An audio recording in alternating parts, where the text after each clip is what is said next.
Mom, if you watching this right now, your son just wants to tell you how proud he is of you. You had me at a young age, and you overcame a lot of adversity.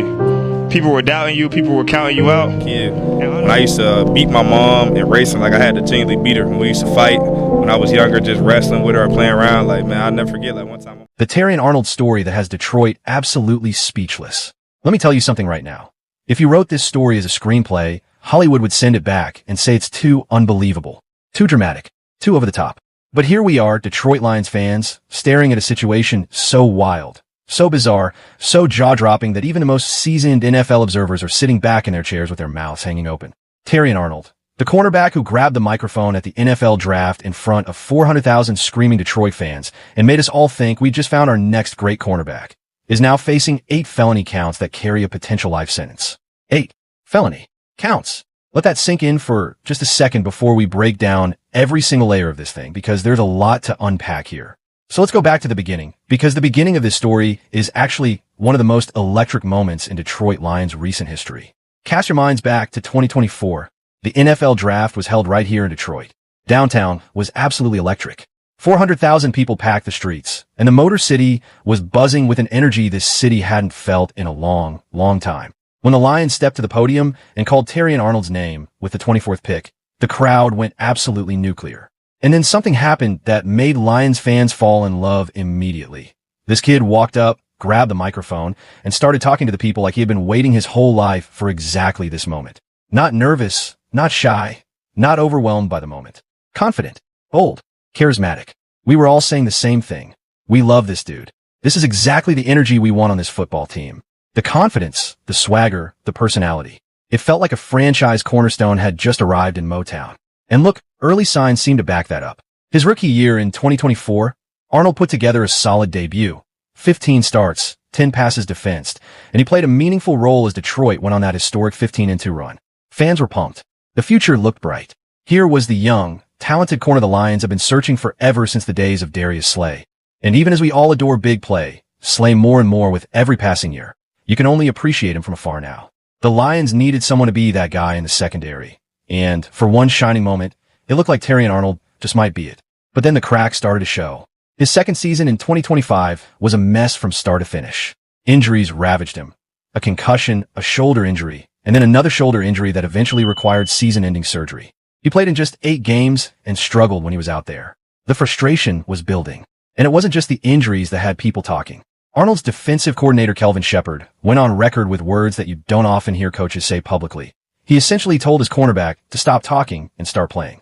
Just shut up and play. That is not a good sign when your own defensive coordinator is telling the media that your player needs to put the microphone down and focus on football. The same charisma and confidence that made us fall in love with him at the draft had seemingly become a distraction, and the Lions organization was running out of patience. And oh, the irony, because this offseason, Arnold was out in front of cameras talking about how smart he is with money, how financially savvy he is, how well he manages his finances. He was practically patting himself on the back about it in interviews, proud as a peacock. We noted it. The internet noted it. And then June 24th, 2026 happened, and the world found out why Terrion Arnold should have maybe spent a little less time talking and a lot more time thinking things through. Here is what the Hillsborough County State Attorney's Office in Florida has alleged, and these are allegations. Arnold has denied all of it and maintains his innocence through his representation. But according to authorities, back in February, somebody stole $250,000 worth of property from Arnold. $250,000 in valuables gone. Now, any reasonable person who gets robbed calls the police, files a report, lets the legal system handle it. What authorities allege Arnold did instead was something out of a crime drama. Prosecutors say he coordinated and directed co-defendants to lure the men he believed were responsible into an apartment.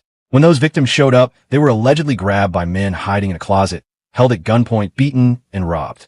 And according to the state attorney's statement, Arnold and others were allegedly watching the entire thing live streamed to their phones while traveling to the apartment from a separate location. And here is the gut punch twist that makes this whole thing even more surreal. Investigators say the men who were targeted in this alleged kidnapping and robbery weren't even the ones who originally stole from Arnold in the first place. The wrong people. If the allegations are true, this was a horrifying vigilante scheme directed at innocent victims who had nothing to do with the original theft. Arnold turned himself in at Orient Road Jail in Florida on Wednesday night and is facing 4 counts of robbery with a firearm or deadly weapon and 4 counts of kidnapping. He was held with no bond. The charges carry a potential sentence of life in prison. His representation released a statement saying Arnold categorically denies any involvement and maintains his innocence, adding that there is no credible evidence linking him to the allegations and that the government appears to be relying on testimony from convicted felons who have every reason to shift blame. Arnold's team says he looks forward to his day in court and is confident the judicial process will vindicate him. The Lions, for their part, issued a brief statement saying they are aware of the legal situation and will not comment out of respect for the ongoing legal process. Short, measured, and telling.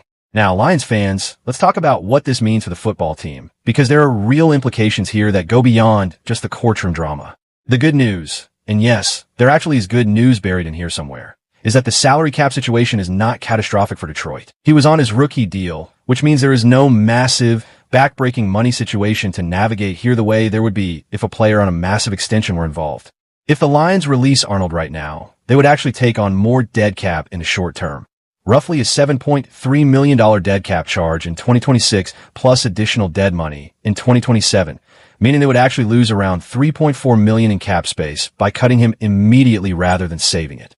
So the Lions are not in a rush to make a roster move purely for financial reasons.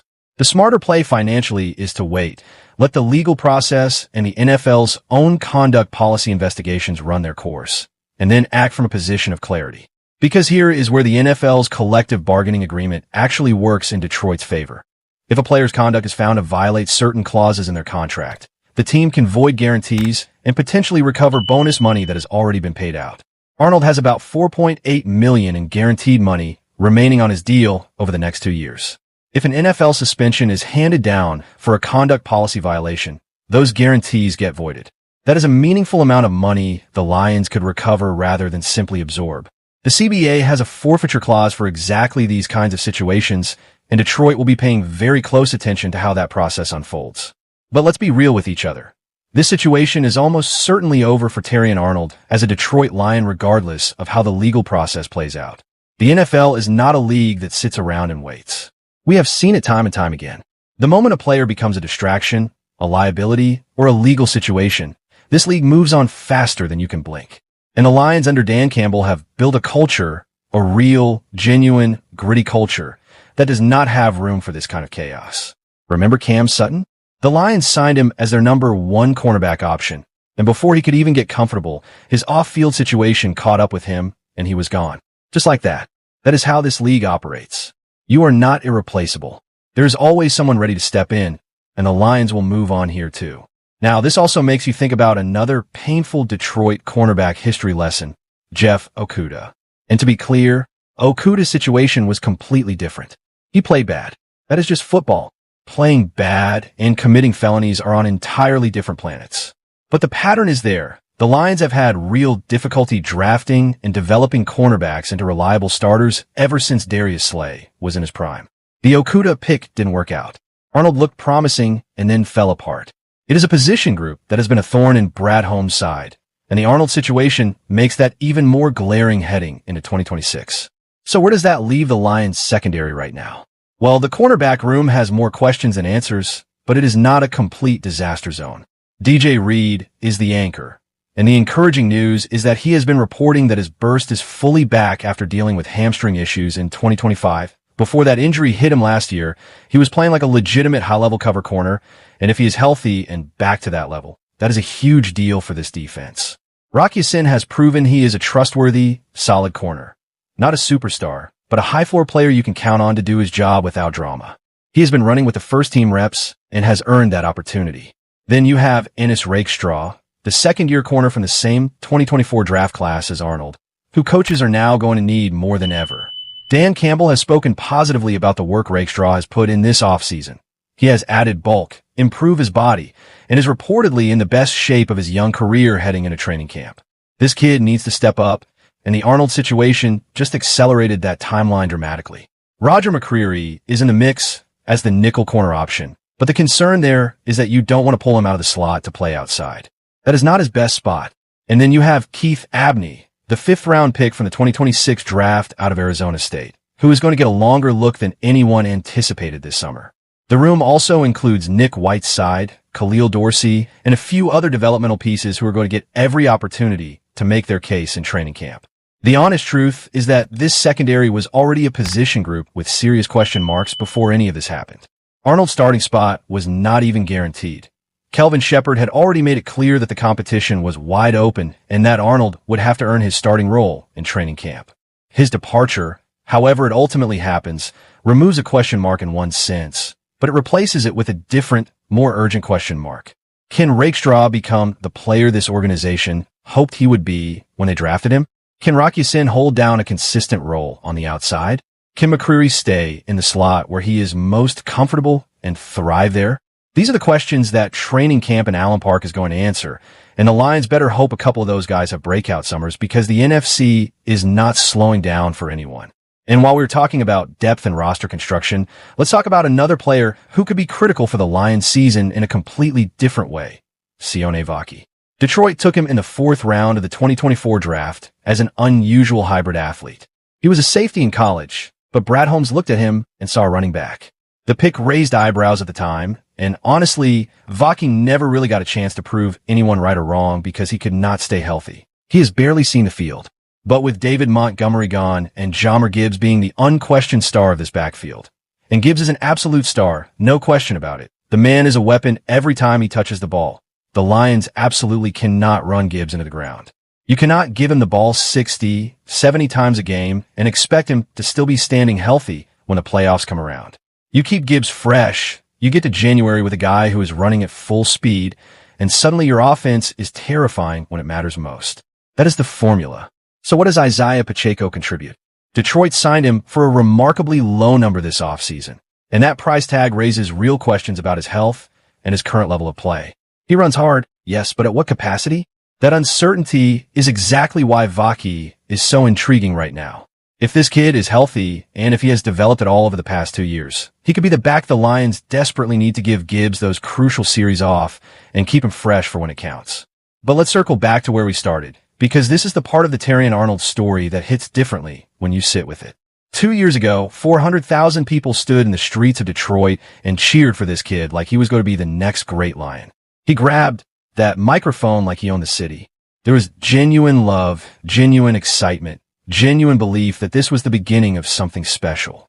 And then piece by piece, game by game, injury by injury, interview by interview, and now charge by charge, that story has completely unraveled. Whether Arnold is ultimately convicted or ultimately vindicated, his time in Detroit is almost certainly done. The Lions are a championship caliber football team with a culture built on accountability, toughness, and doing things the right way. There is simply no version of this that ends with number 6 lining up at cornerback for the Detroit Lions in September. The NFL is a what have you done for me lately league, and it is a league that will cut you loose the moment the baggage gets heavier than the production. Arnold never fully delivered on the production, and now the baggage is as heavy as it gets. Nick Saban's family had nothing but kind things to say about him. And yes, we all remember Arnold making sure everyone knew he was close with Coach Saban and the whole family. He mentioned it every chance he got. But even all the Saban connections and Alabama pedigree in the world cannot save a situation like this one. Detroit Lions fans, this is the NFL. It is brutal, it is unforgiving, and it moves at the speed of light. The Lions will adjust. They have the pieces, they have the culture, and they have Dan Campbell at the helm, a man who has proven over and over again that this organization knows how to respond to adversity. The secondary will have competition in training camp that nobody was expecting to need this urgently, and some young corner is going to seize this moment and make a name for himself. That is how this league works. One man's misfortune becomes another man's opportunity. And somewhere in Allen Park right now, there's a cornerback who just got a lot more important to the Detroit Lions 2026 season. So drop everything you think you knew about this Lions secondary and reset your expectations. Ennis Rakestraw, this is your moment. Rock Ya-Sin, show us you can be more than a solid backup. And somewhere in the back of that depth chart, someone is about to get their shot. The Lions are going to be fine. The culture is real. The talent is real. And when September comes, the Honolulu Blue and Silver are still going to be chasing a Super Bowl. That much has not changed. If this story had your jaw on the floor the way it had ours, hit that like button right now and let us know in the comments where you stand on all of this. Do you think Arnold gets cut before training camp even opens? Do you think Rakestraw is ready to step into a starting role? And who else needs to step up in that Lions secondary for Detroit to make a deep playoff run this year? Sound off below. We read every single comment. And if you're not already subscribed to this channel, what are you doing? Hit that subscribe button and ring that notification bell, because we are going to be all over this story and every other Lions development from now until the Super Bowl. Detroit, let's go.